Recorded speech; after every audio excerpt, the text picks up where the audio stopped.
Je vous dis qu'aucun pays n'osera plus arrêter les bateaux russes.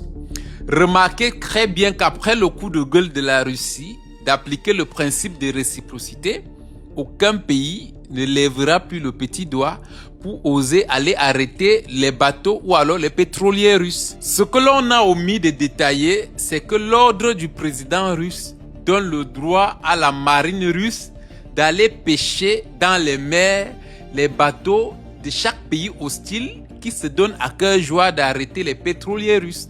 Ce qui revient à dire, ce n'est pas que tu as arrêté un bateau, nous arrêterons un. Tu as arrêté un et la Russie se donne à cœur joie d'aller fouiller partout dans les mers. Soit tu es américain, soit tu es français, soit tu es danois, soit tu, je ne sais pas quoi, anglais. Ils se donnent à cœur joie.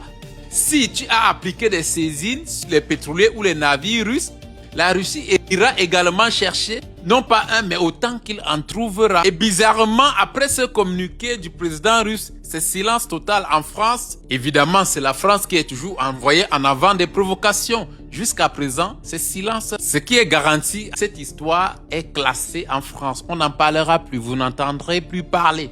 Parce que si la Russie veut appliquer ça sur la France, imaginez-vous très bien, ça ne serait qu'une affaire de quelques jours et la France n'aurait plus de bateaux sur les mers. À l'état actuel des choses, vaut mieux ne plus en parler et passer à autre chose. C'est ce que vous allez constater. Parce qu'en France, c'est le fonctionnement, c'est comme ça que ça se passe. Lorsqu'elle aboie simplement. Mais lorsqu'il y a rétorsion, c'est silence total. Regardez ce qui s'est passé avec l'Iran, qui avait émis un ultimatum à la France de ne même pas penser aller essayer de déminer le détroit d'Ormuz.